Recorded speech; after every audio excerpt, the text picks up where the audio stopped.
Nothing yet, Ian. Nothing yet. So what was the tenor of the meeting with the players this morning? This is the best time of year, so it's always very upbeat and optimistic. Chance to get the group together for the first time. Alex Cora, I thought, delivered an incredible message. He talked about his mom and her 85th birthday and sort of the lessons learned from her in his life and how they can be applied to what we're trying to achieve here in Boston. It was pretty powerful. And Brez talked about his experiences as a player and now being in the front office and trying to be accountable to each other.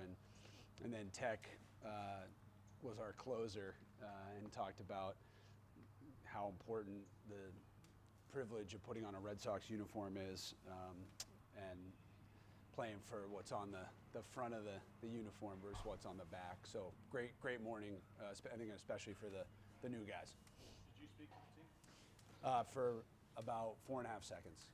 What was the thrust of the 4.5 seconds? Just wanted to welcome everybody and delivered a message that at the end of the day, all the people that work for the Boston Red Sox all of us are here literally because we have a passion for the game. And we always feel that it's an honor and a privilege to be a part of the organization. That never gets old, 24 years in. And our job in the front office, in ownership, in management, is to support the players. That is the end-all, be-all for us, is to support that group. And everything we do, what we do each and every day may not make sense to the players in terms of the business of the organization or the community outreach or the marketing or everything we're working on is designed to support the players, to put them in a position to get us back to October and be competitive, because that's what really matters. Did John speak to the team? Xander Henry said a couple words. What were his words? Win the series. Earlier in the offseason, you had said that the team was, willing to go over 241 luxury tax threshold, and I think with Bregman, you were either right around there or above. Are you comfortable staying above and dealing with the penalties this year? Or you anticipate trying to make some moves to get under it? How do you approach that? Yeah, so the CBT has always been a guidepost. It's like one marker that never been a firm number that we either have to stay below or get over for certain reasons. We have to factor in those penalties when we do go over. We are currently over, and I would anticipate us being over in 2025. And again, there's just been, in our time, since the competitive balance tax was negotiated as part of the CBA, there's been years when we've been over and years when we've been under, and I think I've been consistent about saying that there are years where we will be over and years where we will be under. So this year I anticipate being over. Is this the highest payroll in team history? We're not done yet, so I don't know. I can get that for you, Dan, in terms of like where our high watermark has been. But there's definitely been a larger investment this year than in the last couple of years. So is it easier to be over this year with only a year left in the current CBA, where presumably there'll be some reset and new guideposts in place by that? We haven't contemplated the CBT in that context, like what may or may not happen going beyond 2026. We've really been focused on the build of the organization and adding complementary pieces to get back to the postseason. That's been a focus now for the last couple of years, and we're hopeful that we're going to get back to the postseason. So with in-season transactions and all that, are you willing to go over the second threshold? The short answer is I think we're willing to do what it takes to get back to the postseason. We don't look at the CBT threshold or the second or third levels as an inhibitor or a barrier that we just have to absolutely avoid. What we do look at is what moves are we going to make to ensure competitiveness in the near term and the long term. And again, those words are hollow when you haven't had success. Like the last couple of years, we haven't had success, and we know that. That's on us, 100% on us. So we do have flexibility, and but we like where we are right now. What did you think of John's cigar photo the other night? I thought it was representative of an owner who, if nothing else, has a great sense of humor. For those of you who know John and Linda, I don't think they ever take themselves too seriously, which is kind of a cool thing in professional sports team ownership. And I could tell you that Alex Bregman liked it. He really liked it. So I asked you a version of this yesterday, but you said it'll come down to winning games, not winning the offseason. But when you see that, when you see kind of the vibes around camp right now, like, is it a moment for you guys to puff out your chest and say, No. hey, look, we spent No. in No. the court of public opinion, because No. you know what the narrative has been for so long. No, it is not a moment for us to puff out our chest at all. It's a moment to keep doing the things that we need to do to get the Red Sox back to the postseason. Like, I meant what I said. We have not accomplished anything yet, anything. So definitely not a moment to puff out our chest.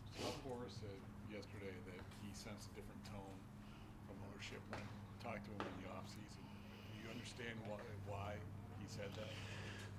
Probably because we were more engaged with Scott than we have been in a long time, given the personnel that he represents or represented this offseason. So there was a lot of travel to see Scott and see his clients, a lot of meetings, a lot of conversations. So it probably grew out of that. You said we're not done yet. Do you anticipate kind of more moves coming here? No, I don't want to say we're not done yet. There's more coming or promise anything. No. I just want to say we're where we are. I just know we're not. You're really not done until the trade deadline. I mean, that's something that we have to be mindful of, because unfortunately injuries are a big part of baseball in this in the era that we're in. And so the roster construction continues as you go throughout April, May, June, and July. So we'll see if there's any sort of late additions here in spring training. We have flexibility if there's the right transaction to be contemplated. But again, we like where we are right now. And we'll just keep an open mind for any opportunities that could be additive. You guys obviously made a big investment in Rafael Devers. I mean, when you kind of acquire a guy who potentially plays the same position, how kind of delicately does the team have to sort of handle that situation with him to make sure it gets handled? Yeah, Rafi Devers is the only player in that room that has a World Series ring from 2018, as far as I know, and he's at the center of everything we're building here, and he wants to win.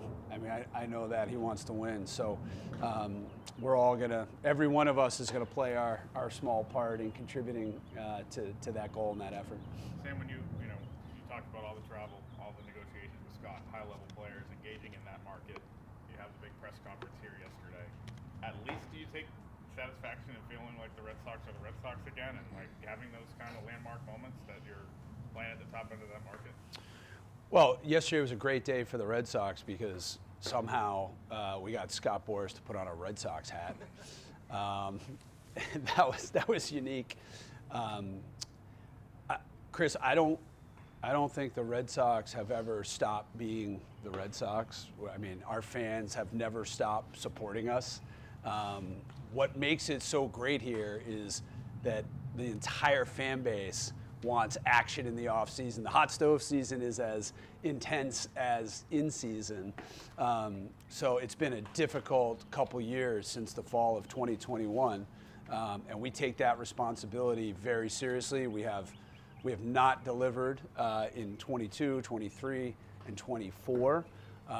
And so we feel that viscerally. And hopefully we're going to get back to where we're going. But like I said, we haven't accomplished anything. Sam, you just said Rafi's at the center of things, close. But the question was, how delicately do you have to handle the situation at Blue Bay? So let me repose the question. Yeah, so I think one of the things that makes Craig Breslow the exact right chief baseball officer for the Red Sox is his experience as a player and being sensitive to those types of issues. There's no better communicator in uniform as a manager in baseball than Alex Cora. So they will handle roster decisions, position decisions, and they'll handle those discussions. I was just reacting to the question about Rafi. I was struck this morning. You're sitting right there in the front row, sort of nodding along and remembering what it was like in 2018 as Alex was talking about winning a championship in Boston. So, but yeah, those discussions will be handled internally by Brez and Alex. Was that enticing to have a guy like Alex who's willing to show flexibility when it comes to positions? I mean, that had to have been in your thought process. Yeah, I mean, Alex Bregman has made it clear, like he chose Boston. He had other opportunities. He chose Boston because he wants to get back to the postseason again in his career. I think he's been eight years in a row. He's a winning ball player. I think our fans are gonna love what he represents. But make no mistake, we did everything in our power that we thought was responsible to bring him here, but he chose us, and that's a great thing. And from a front office structure perspective, it's still, Brez does not have a GM. From your point of view, obviously there's a ton of restructuring with the different pillars and stuff. Do you anticipate more changes or a number two being promoted? And what have you just thought of the way he's made some big moves kind of behind the scenes since the fall? Yeah, I sort of laugh at the structure of baseball operations. I've been in baseball since 1993, and I think we've come up with lots of fancy titles, lots of different ways to retain talent and structure things. In my simple mind, there's one final decision maker in baseball operations, and that's Craig Breslow, full stop. How he supports himself with his staff and the team and titles and structure is up to him. But from John's perspective, my perspective, Tom, Mike Gordon, the people in ownership who are involved with baseball look to Craig Breslow as the final decision maker. And what he decides to do with the structure underneath him is up to him. And titles are great, but he's the decision maker. Sam, you've talked in the past about wanting to bring the All-Star game back to Fenway. Is that now, does the timing of that have to coincide with the real estate development? Or? No, it's a live issue. Commissioner Manfred and his team know that we'd love to bring the game back. It will have been 30 years in 2029. So hopefully there's an opportunity between now and then, and we'll keep advocating for it. And Chris Cotillo will keep advocating. Were you there in '99? I was there in Section 4 in 1999. With thanks to Larry Cankro. I was near the auxiliary press box. Yes, it's also where I was in 1986. Just so it's not sort of contingent on the other plays that you guys have in the neighborhood? Or? No, not contingent at all upon any building or real estate. I know Mayor Wu and her administration have been very supportive of us bringing major events to Boston, including the Major League Baseball All-Star Game, something we would really like to have happen. But a lot of markets want to have it as well, so it's competitive. Sam, obviously there's the fan side during the off-season of moves, but there's also a business side. Have you sensed a different vibe with some of your business partners about, the energy the Red Sox have shown trying to make moves and do things? Definitely. I mean, thanks to our media beat, which is the lens which all of us in New England grew up getting to know the Red Sox, and you follow along with the beat.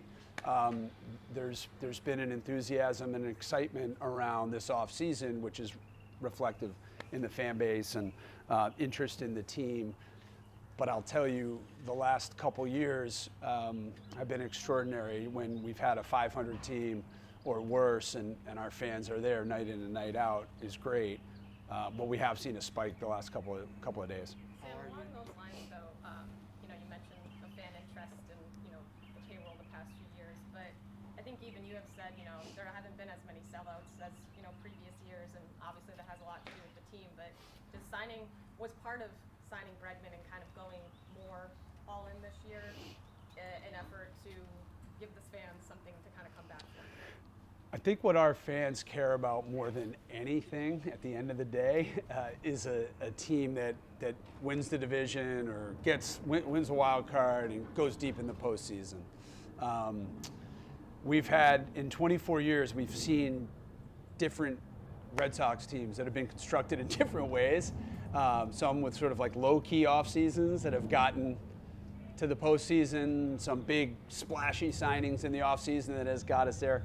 At the end of the day, the moves that we make in baseball operations are made to that goal, not with a goal of selling tickets or driving the business, the tickets and the business. All of that happens when you have a competitive team and a team that's winning. So that's the number one goal of what we do in baseball operations.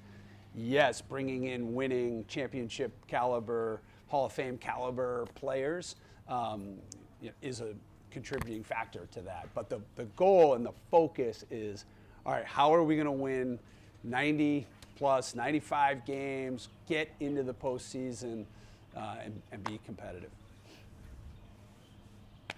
Recognizing that there were reasons that you guys wanted to stay under the luxury tax for a few years and were focusing on farm system and those kinds of things, does it kind of, I don't know, feel better does it feel kind of like things are right in the world when you're able to come here and say something a little bit different to us this year? We ask you every year, do you think that you're going to go for the tax? Do you think that you guys are a postseason team? And this year, everyone's answers are different than they've been for a few years. And already, even though you have, as you say, you haven't accomplished anything, does it feel good to be able to give us different answers to the questions? Kind of like, fresh start? It's just a privilege to be in a position to even answer questions at all about the Boston Red Sox, and the goal is to get back where we belong. I mean, I think whether it was last year, 2 years, 3 years, 4 years, 5 years, going back 22 years, this is my 24th year. Like, it's so personal, and we feel it. We feel that responsibility viscerally to do everything we can. And if there's excitement in Red Sox Nation over who's come in, that's great. But we just have a long way to go this year. We need good health. We need performance. We need focus. Alex Cora talked this morning about being precise, being disciplined. It's old baseball cliche, day to day. We just got a lot of work to do, and none of us want to waste this opportunity that we all cherish, which is being affiliated with this organization. How are year-over-year ticket sales? We've sold 1.4 million tickets, and sort of right where we were last year at this time. Expect to bump up this signing? There's been a spike the last couple of years. There is a big change in the sports industry and the live events business, the music business, where because of technology, tickets are purchased later than they used to be in the past. So it's sort of hard to know where you're going to end up. I think this team needs to prove itself. We need to get off to a good start. to really get people excited. We've had an exciting off season with the additions, but we need to get off to a good start. You getting good feedback for the time of game switch? We have moving games up a little bit earlier in April and May, just trying to be responsive to our fans. It's not really what time the game starts, it's what time you get home, and trying to get in and out of Fenway and get home, especially when school is still in session, getting people back home a little bit earlier. We think that's a good thing. We'll see how it goes. Sam, there were a number of teams that did that this year. Was that coincidence, or is that something the league had talked about? We've talked about it at the league level. I'd say sort of everything's on the table in a post-COVID world where we had to experiment a lot and try different things. And I'm all for new and different ideas in baseball. We saw the results of the rule changes and how effective that has been in terms of fan interest and help the sport. So trying new and different things, I think, is great. Thanks, guys. Appreciate it. Thank you. Are you joining us? Yes.